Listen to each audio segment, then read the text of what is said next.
Film की शुरुआत एक प्रमोशनल वीडियो से होती है जिसमें मोनोलिथ व्हीकल दिखाया गया है। प्रेजेंटर बताता है कि गाड़ियां हमेशा पावर और सेफ्टी के बीच बैलेंस बनाने की कोशिश करती रही हैं, लेकिन फिर भी ऑटोमोबाइल्स दुनिया की सबसे खतरनाक व्हीकल्स हैं। मोनोलिथ इस इक्वेशन को पूरी तरह बदलने का वादा करता है। ये सिर्फ एक और लग्जरी कार नहीं है, बल्कि मोनोलिथ में titanium reinforced nanotech body armour, ultra thin bullet proof Windows और 25 अलग अलग state of the art anti hazard sensors लगे हुए हैं। लेकिन इस कार का सबसे खास फीचर है वॉल्ट मोड, एक सिक्योरिटी सिस्टम जो गाड़ी को पूरी तरह सील कर देता है। प्रमोशन वीडियो में दिखाया जाता है कि ज्यादातर रॉबरीज कार्स में होती हैं और अक्सर विमेन हैरेसमेंट का शिकार होती है। वीडियो बताता है कि मोनोलिथ इन सब रिस्क्स को खत्म कर देता है। कार में एक इंटरैक्टिव आर्टिफिशियल इंटेलिजेंस है जिसका नाम लिलिथ है, जो एक लाइव ड्राइविंग कंपेनियन और सिक्योरिटी मैनेजर की तरह काम करता है। एडवर्टाइजमेंट में क्लेम किया जाता है कि मोनोलिथ दुनिया की सबसे सेफ कार है और तुम्हारे परिवार के लिए सबसे सुरक्षित जगह है। फिर हम सैंड्रा को देखते हैं,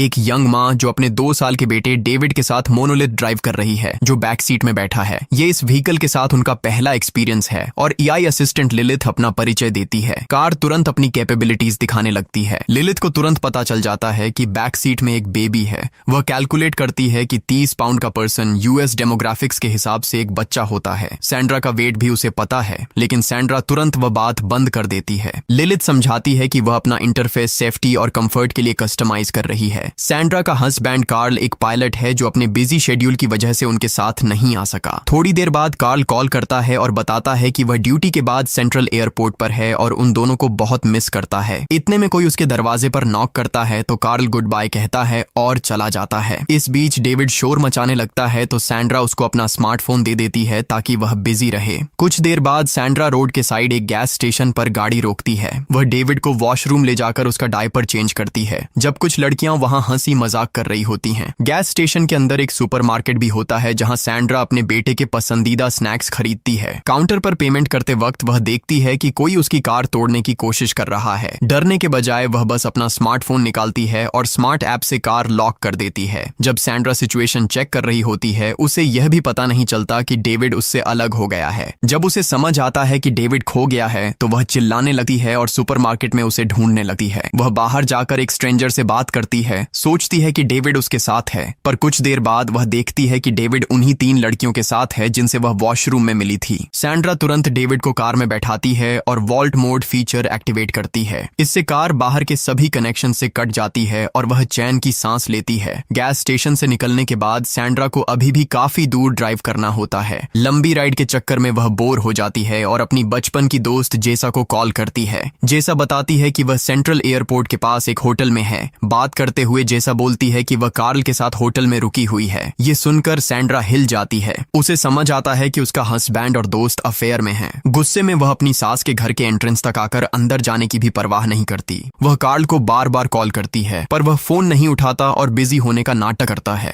इससे परेशान होकर सैंड्रा डिसाइड करती है कि अब वह खुद कार्ल को ढूंढने जाएगी। इसलिए वह लॉस एंजलिस के सेंट्रल एयरपोर्ट की तरफ निकल पड़ती है। रास्ते में बोर्ड पर लिखा होता है कि लॉस एंजलिस 320 माइल्स दूर है। थोड़ी देर बाद लिलिथ, कार की एआई असिस्टेंट, बताती है कि मेन हाईवे पर एक सीरियस एक्सीडेंट हुआ है जिससे देरी हो सकती है। वह सजेस्ट करती है कि सैंड्रा बाईपास रोड ले ले ताकि टाइम बचे, लेकिन वह यह भी बताती है कि वो रास्ता सुनसान है और वहां ज्यादा लोग नहीं जाते। सैंड्रा अपने गुस्से में कुछ नहीं सोचती और वह अल्टरनेटिव रूट ले लेती है। रात हो जाती है, फॉग बढ़ जाता है और उसे रोड देखने में दिक्कत होने लगती है। रास्ते में उसे न कोई आदमी मिलता है न कोई और गाड़ी, बस एक इलेक्ट्रिकल सबस्टेशन दिखाई देता है जो बिल्कुल बीच जंगल में बना होता है। वह एक बार उस तरफ देखती है और फिर गाड़ी चलाकर निकल जाती है। वो जगह इतनी सुनसान होती है कि वहां सिर्फ जंगली जानवर ही होते हैं। अचानक सैंड्रा घबरा जाती है और ध्यान भटकने की वजह से एक हिरण से टकरा जाती है। टकराने से डेविड जोर जोर से रोने लगता है और हमेशा की तरह सैंड्रा उसे शांत करने के लिए अपना स्मार्टफोन दे देती है। फिर वह तुरंत कार से निकलकर हिरण को चेक करती है,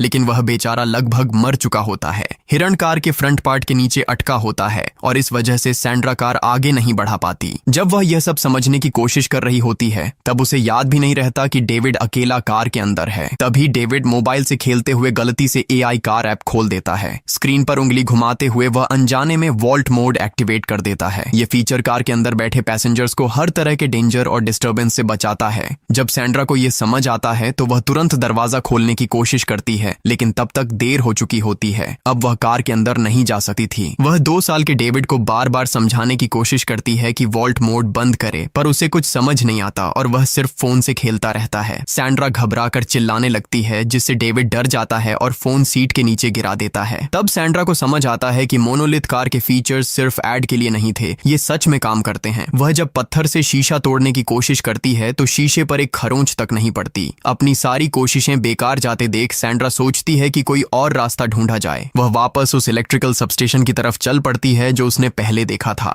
थोड़ी देर चलने के बाद वह वहां पहुंच जाती है, फेंस के ऊपर से चढ़कर अंदर जाती है और मदद के लिए चिल्लाती है, लेकिन वहां कोई होता ही नहीं। स्टेशन बिल्कुल खाली होता है। एक कमरे में जाकर उसे कुछ जरूरी चीजें मिलती हैं, एक फ्लैशलाइट और एक बड़ा रिंच, जिससे वह कार का शीशा तोड़ने की कोशिश कर सकती थी। जैसे ही वह सबस्टेशन से निकलती है, उसे महसूस होता है कि कोई जंगली जानवर उसका पीछा कर रहा है। जब वह भागकर कार के पास पहुंचती है, एक जंगली कुत्ता उस पर अटैक करता है। वह तुरंत कार की रूफ पर चढ़ जाती है। वह पूरी कोशिश करती है जानवर को भगाने की, पर वो हिलता तक नहीं। आखिर में वह रिंच से कार पर जोर जोर से मारने लगती है, जिससे अलार्म बज उठता है और जंगली कुत्ता वहां से भाग जाता है। तभी सैंड्रा देखती है कि डेविड को सांस लेने में दिक्कत हो रही है। वह उसे शांत करने की कोशिश करती है और डेविड फिर से सामान्य सांस लेने लगता है और सो जाता है। कुछ देर बाद सैंड्रा भी थक जाती है और कार के बोनेट पर ही सो जाती है। अगली सुबह जब सूरज निकल चुका होता है, वह उठती है और तुरंत कार के अंदर डेविड को चेक करती है। उसका बेटा भूख और डिहाइड्रेशन से कमजोर और बेहाल होता है। कार के एक फीचर में सराउंडिंग टेम्परेचर भी दिख रहा होता है, जो धीरे धीरे बढ़ रहा होता है। ये सब सैंड्रा के लिए एक सज्जा बन जाता है, क्योंकि वहां आसपास कोई इंसान नहीं होता।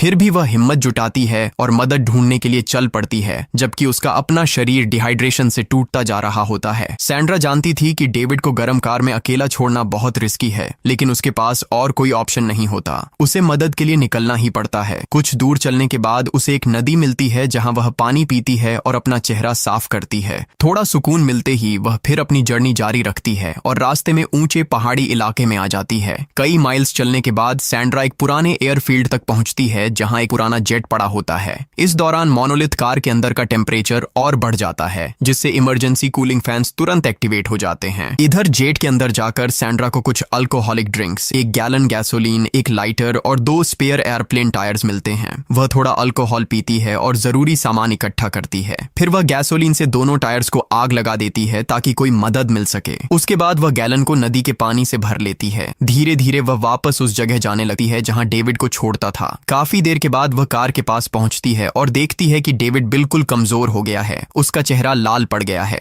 वह उसे पुकारती है, लेकिन डेविड वैसे ही पड़ा रहता है। कार के अंदर का टेम्परेचर इतना बढ़ जाता है कि कूलिंग फैंस भी बेकार हो जाते हैं। अपने बेटे की हालत देखकर सैंड्रा कार के रूफ पर चढ़ जाती है और पानी डालने लगती है, लेकिन कोई फर्क नहीं पड़ता। यह सोचकर कि उसका बच्चा इसी हाईटेक कार के अंदर मर जाएगा, वह फिर से रिंच उठाकर कार का ग्लास तोड़ने लगती है, पर उसकी सारी ताकत बर्बाद हो जाती है। उसके बाद वह कार के बाहर आग लगाने की कोशिश करती है ताकि सेंसर धुआं डिटेक्ट करके विंडोज खोल दें, लेकिन इसके बजाय कूलिंग फैंस बंद हो जाते हैं ताकि स्मोक अंदर न जाए। थक कर सैंड्रा जमीन पर गिर जाती है और उसे एक विजन दिखाई देता है, जिसमें वह देखती है कि 1 साल बाद वह और कार्ल उसी एक्सीडेंट की जगह पर हैं और वह अब भी डेविड की मौत का दोष कार्ल को देती है। थोड़ी देर बाद वह किसी आवाज से होश में आती है और समझ जाती है कि यह सब सपना था, पर हकीकत उसे और भी बुरी लगती है जब वह देखती है कि वही जंगली कुत्ता वापस आ गया है। वह उससे बचने के लिए कार की रूफ पर चढ़ने की कोशिश करती है, लेकिन कार इतनी गर्म होती है कि ज्यादा देर टिक नहीं पाती और नीचे स्लाइड कर जाती है। नीचे छुपने पर जंगली कुत्ता उसके पैर पर काट लेता है। तब उसे समझ आता है कि यह कुत्ता दरअसल हिरण के पीछे था। जैसे ही जंगली कुत्ता हिरण को खींच कर निकालता है, कार पीछे की तरफ रोल करने लगती है। वही हिरण था जिससे कार अपनी जगह पर अटकी हुई थी। सैंड्रा तुरंत कार के नीचे से निकलकर उसे रोकने की कोशिश करती है, लेकिन कार लगातार पीछे सरकती जाती है। बस एक छोटी सी चट्टान कार के टायर के नीचे अटक जाती है और उससे कार रुक जाती है। क्लिफ के किनारे खड़ी सैंड्रा को गैस स्टेशन का वह कार्टून याद आता है जिसमें सेफ खोलने के बाद डायमंड मिलता था। उसके दिमाग में एक आइडिया आता है कि अगर वह कार को क्लिफ से धक्का दे दे तो वॉल्ट मोड डीएक्टिवेट हो जाएगा। वह जानती है कि इस प्लान का नतीजा खतरनाक हो सकता है, लेकिन उसके पास और कोई विकल्प नहीं होता। वह रिंच उठाती है और उस चट्टान को तोड़ने लगती है जो टायर को रोक रही होती है। जैसे ही वह पत्थर हटा देती है, कार क्लिफ से नीचे गिर जाती है। जैसे ही कार हवा में उछलती है, मोनोलिथ का एआई एक्टिवेट हो जाता है। सिस्टम तुरंत सेंस कर लेता है कि कार गिर रही है और सेफ्टी मैकेनिज्म्स एक्टिवेट हो जाते हैं। ये बैलेंस शिफ्ट करते हैं, ग्रेविटेशनल फोर्स कैलकुलेट करते हैं और कार को सीधी पोजीशन में लैंड कर देते हैं बिना डेविड को नुकसान पहुंचाए। एक्सीडेंट डिटेक्ट होते ही वॉल्ट मोड डीएक्टिवेट हो जाता है ताकि रेस्क्यू करने वाले अंदर आ सकें।